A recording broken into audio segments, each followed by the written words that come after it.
જય ખુખારમાં મેલડી 12 વર્ષથી જેની રાહ જોઈ અંતે દુઃખના આંસુ કેમ તે વાત ઉપર ખુખારમાં મેલડીએ શું કીધું તે આપણે આ બેઠકમાં જોશું. જય ખુખારમાં મેલડી. વર્ષથી નાની જતા હતા એટલે આવશે એટલે હું આટલી માનતા કરે એવું કર્યું પણ આયા ખરા મારી પણ આગળ તો તારે જોવાનું બરોબર. ક્યાં જતા રહ્યા હતા અને શું થયું આખું ડિટેલ અખાડે જતા રહેતા મારી 12 વર્ષથી નાનો છોકરો હતો તારા લેવાના હતા બાબા નામ નાહી ગયા હતા ભૂમિકી અમને ખબર નથી કે આ રીતે જેમ કે છે જોઈ પણ મેં શાકભાજી લેવા જઈએ તો બજારમાં મળે એટલે મેં તો આશા છોડી દીધી હતી પણ માતાજીના મંદિરે હું આવતી હતી અમારા બાબરા ગામમાં બીજું કોઈ નતું હતું અને બહુ પબ્લિક આવે પછી મેં એક દિવસ વાત કરી તો એ બહુચર મેળવીનું મંદિર અને આ બહુચરનું એને જે યોગ્ય લાગશે એ કરશે પણ તમે યાર કે આવા બે ભણે એમને માગણી કરી હતી તો મારે પપ્પા જોઈએ એમાં સોરી એવું મારે પતિ જોઈએ ભલે કશું નહીં મળે એ માગણી કરી એમાં 12 વર્ષે આ અઠવાડિયે એ નીકળી ગયા રકમો બકમો બધું અખાડે પહોંચતું કર્યું. હવે જે તને દેવાય કરવાનું અમારું કયું કશું કરવાનું. અખાડે એટલે બહુચરાજી અખાડે. હા મેં એમને માઈક આપો તે બોલશે. રામવાડીના માથી 12 વર્ષ પહેલાથી માસી નાહી ગયેલા અને મને માતાજીનું દેખાય બહુચર માનું દેખાય છે અને મારી વિધિ થઈ ગઈ છે માતાજી માસીઓમાં સંકલ્પપુરમાં. તમે હા પોતે ગોપી માસી છું અને સંકલ્પપુરમાં વિધિ થઈ ગઈ છે મારી એટલે માતા તમે જે રસ્તો પર ખરો પણ મને બસ માતાજી દેખાય છે બસ કપડા પહેરીને ફરો માતાજીને. બરોબર. તમને સપનામાં શું કીધું હતું માતાજી અત્યારે? સપના માતાજી કે બસ તું મારા કપડા પહેરીને ફર. વરે રામ આની મોનતા હતી કે 12 વર્ષથી મારા પતિ ચોટ્યા છે કોઈ ખબર દિવસ નહીં આયા બાબરા ગામની અંદર 12 વર્ષમાં કોઈ દિવસ નહીં જોડે. બરોબર. અને માનતા રાખીએ પછી સામેથી આવી ગયા તમારા કીધા વગર? હા અમારે તમે જે રસ્તો કરો ફરો. વરે રામ આ બે છોકરા ગરબેથી કરે બેટા હમણાં ડોક્ટરની આવજો આ કેવો પ્રશ્ન વિચાર તો કરો ખાલી. એક બાજુ બહુચરનો હુકમ થયો છે, એક બાજુ એમની જે થતી યથાવત વિધિ કરી દીધી, માસીબાનો વેગ ધારણ કરી દીધો, એક બાજુ એની પત્નીની રોક અગળ કે માં મારા પતિને લાવી દે તો એની કદાચ પત્નીની લાજ એની વાત સાંભળી 12 વર્ષ પછી આ પહેલી વાર લઈને આવી હું માતા આવું. તારી માંગતા હતી, તારી અરજી હતી, ના થાય એવું કામ કરી આલ્યું એવું અશક્ય અત્યારે પણ છતાંય કદાચ આટલી અરજી સ્વીકારી તારું આ કામ કરીએ તારા પતિ લાગી દીધું. હવે એની ઈચ્છા પર નિર્ભર હોય. આવું બહુચર મેળવી કહું આ મારા આની ઈચ્છા વિરુદ્ધ ના કહેવાય એટલે તારી ઈચ્છા વિરુદ્ધ કહેવાય. આ બે વચ્ચે તારા પતિની ઈચ્છા શું હોય એની પર નિર્ભર થાય. જેમ કે એક વખત હુકમ થયો હોય ને તારે જ બહુચરાજી બોલાવવા હું બહુચર કહું. અને મેં બહુચરના એવા આશીર્વાદ આવા સમાજને એવા આલેલા છે દુનિયાને ના મળતું કે પણ મળતું કરી ફેરવું કોઈ નોમ ના દે, કોઈ વાંગરી ના કરે ચપ કે આવા સમાજને કોઈ જીવવા ના દે. એમનું શું દુઃખ છે શું તકલીફ છે એવું માતા જોડે એના તમે સમજી શકો ના સમાજ સમજી શકો. પણ હું માતા એવું કહું છું એની જવાની ઈચ્છા ના હોય તો મને કહીએ અને જવાની ઈચ્છા હોય જે છે એની પર નિર્ભર હોય. તમારી પર નિર્ભર છે. તમારી શું ઈચ્છા છે? મારી ઈચ્છા જવાની છે. ભલે. અને તારી ઈચ્છા તો માર જોડે જ જોઈએ બસ જો આ જેવું કોર્ટ કચેરી જેવું કામકાજ.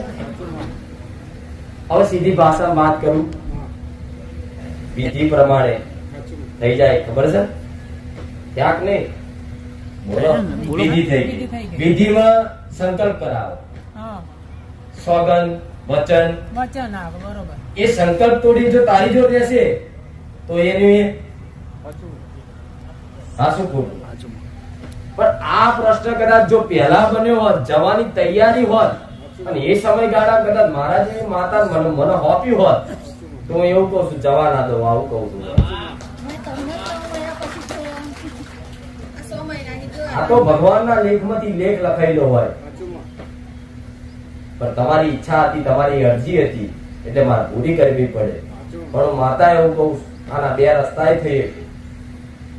આના કદાચ તારા પતિ નામ ના થયું હોત ને તારો પતિ ના જેવો હોત ને તારી પેઢી તારા દીકરાના દીકરાને તે બહુચરાજી જવું પડે. આવું કહું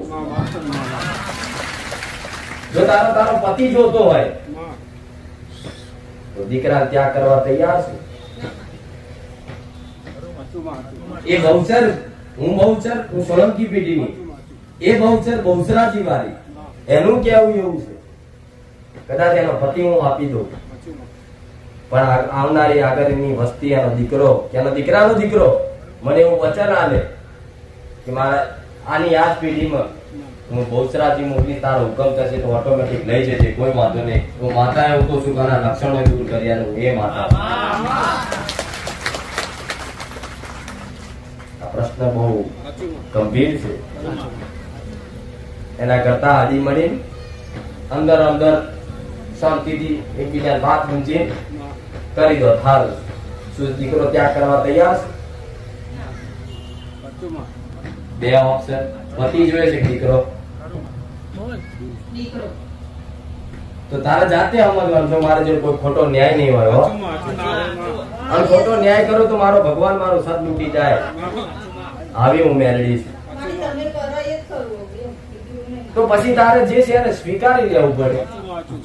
હું તો એવું કહું છું હસતા હસતા સ્વીકારી લે, તને કોઈ પતિની ખોટ એની માતા નહીં પડવા દે. આવું તને એવું અહેસાસ નહીં થાય મારું કોઈ નહીં. તારા દીકરાનું ભવિષ્યની ચિંતા થતી હોય, મારા દીકરાનું સમાજમાં કોણ હાલશે, એના દીકરી કોણ હાલશે. હું માતા એવું કહું છું કદાચ રાજી ખુશીથી કદાચ તું અપનાવી લે ને તો માતા એવું કહું છું એની જવાબદારી તારી પેઢીઓની માતાની છે. એના કરતા સ્વીકારી લેવું મારું કે એમના વિરુદ્ધે મારે ના જવાય. એની જાતની એવી ઈચ્છા મારે જવાની ઈચ્છા નહીં તો હું એનો રસ્તો કાઢી અને જાતે કહે છે કે મારે તો જવું. મારી ઈચ્છા તો છે જ જવાની. ભલે આજ ને તો કાલ તો જઈ સફાળી જતી. તો તું કહે છે જ પરથી કદાચ આવી પ્રેરણા થતી હોય. હવે કઈક તો બહુચરાજી તો એવા જ હોયા છે, ફોરેનના ભૂરિયા હોય ને એમને શું ખબર પડે બહુચર માતા કોણ છે, કોઈ આવે છે આતાના હળાહળ કર્યું સર નહીં. આ બહુ ગયા જન્મનું બધા લેખ હોય જે છે એને સ્વીકારવું પડે. હું તો એવું કહું છું તારા દીકરાનો ત્યાગ કરવો હોય તો તું મને કે એ બહુચર એવું કીધું હો, મેં નહીં, મારો કોઈ હક નહીં, એ માતાએ કીધું. એના કરતા રાજી ખુશીથી સ્વીકારી લે અને કોકટાળા આવતા જતા કદાચ મળવા તો આવીએ કે એ તો કરીએ કે એવું કરી શકે, પૂરું તો કરીશું. દુઃખ નહીં આપું, દગો નહીં કરું. માતાજી કાઢે નહીં કહું છું ને દગો નહીં કરું. હું જીવું તારે દગો નહીં કરું. જો તારે એની વેદના સમજવી પડે. સમજીશ વેદના. એને નોંધારી ના રખાય. ભગવાનનું કર્યું જે સાચું જે છે બરોબર. તારી દીકરીની વાત સાચી છે, એની વાત સાચી છે, પણ ખાલી વાત શું કરો? મારા માતાજીનું થઈ ગયું શું કરું? બીજું મસ્ત માતાજીને બી કશું દેખાતું નહીં મને. 12 મહિને એકવાર તો દીકરાનું મોઢું જોવા આવાય કે નહીં? હવે જો મારા ભારે વચન આવ્યું હોય કે ઇજ્જતના લીધે આવી ના શકાય. તો આપણે પેલી ઇજ્જત કોઈ કરતું કે તું મારા ઘેર આવું તો અમારી ઇજ્જત જાય, એટલું આઈથી શકતી નથી.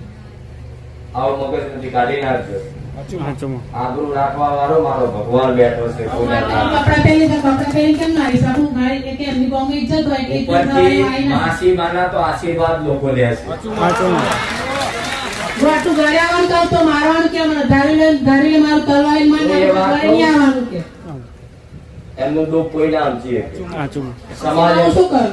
સમાજ એમની પર જેવી ઓગણી કરે કોઈ ખબર નહીં. પણ હું માતા એવું કહું છું જો આ તો કદાચ હુકમની વાત સમજી રાજી ખુશીથી કદાચ એને સ્વીકારી લો ને એવા આશીર્વાદ પડે ને તમારી પેઢીઓ તરી જાય. પણ આ તો આ સ્વીકારવા તૈયાર નહીં. બીજાના માસીબા હોય એના આશીર્વાદ લેવા છે. ઘરમાં કોઈ છે નહીં તો કે દારી લઈ કાપી નાખ. આ વાત યોગ્ય નહીં. ભલે કહેતા એવું કહેતા હું તને જોન કાપી નાખું. તારા કપડે કઈ મારા ઘરે નહીં આવવાનું. ત્યાંથી 10 વર્ષે ઘર પાડી મૂક્યો. આ ચાલે ખરું. આનો કદાચ હાકો લાગે તો એમની પેઢીઓમાં ફરી થાય નહીં આવું. જેને જેને માસીબાનો ચારો કરે આકો લાગ્યો છે આપલો. લો હા ને આકો લાગ્યો છે. જાતે બોલે છે એના કહું દીકરી સ્વીકારી લે.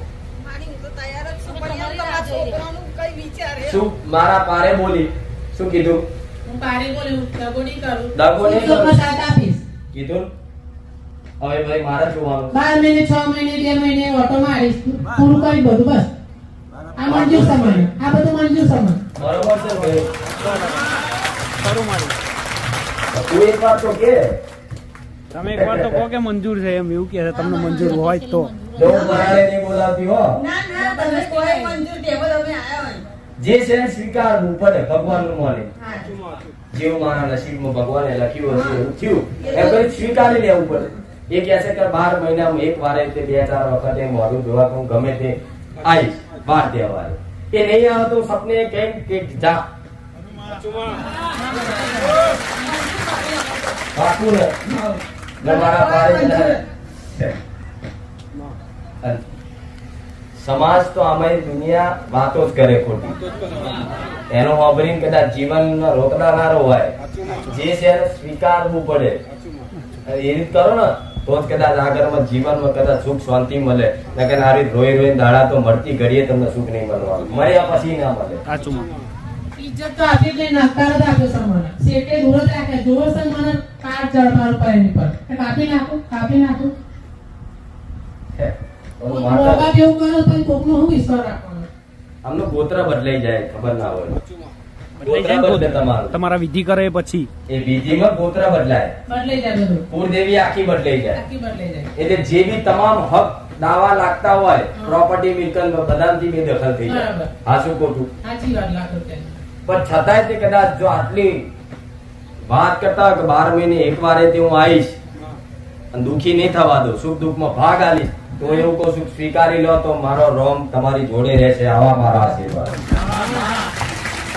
તો ઝઘડવાથી કશું નહીં થાય આનો કોઈ ફેસલો નહીં કરીએ કે દુનિયા જાઓ કોર્ટ કચેરી થશે નહીં થાય પણ આ તો એની હદ હતી કે માં મારો પતિ લાવી દે તારી હદ પૂરી કરવી મારી ફરજ હતી મારું ધર્મ હતું એટલે લાવી ચાલ મારી પ્રમાણ મારા સાબિતી આવી હતી કે હું બુખાર મેળવી સોલંકી દીકરીની ઉતારી મેળવી હો એ જાય ને ખાલી એને ચોલ્લો કરી મોકલજે તારા ઘરમાં ધન ને છૂટા આવું મેળવી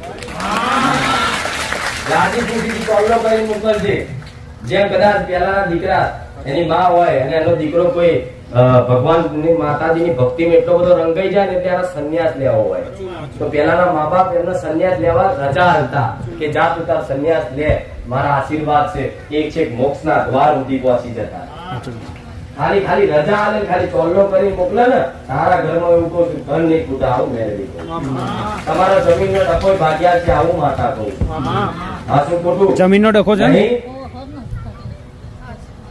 તમારા દાદાનો બાપાનો બધાનો ભેગી તૈયારી જમીનનો ડખો નહીં ડખો છે પણ છે ડખો મામા એ ચારી વેણી હકનું ભાગ કરી કદાચ કરોડો રૂપિયાની પ્રોપર્ટી કહો જવા દો આવવાની ચિંતા મૂકી મેં કીધું એટલું કરો આગળનું ભવિષ્ય મારો રમ ને તમારી ઘરની માતાઓ લખી દેશે આવા મારા આશીર્વાદ હો બીજો કોઈ પ્રશ્ન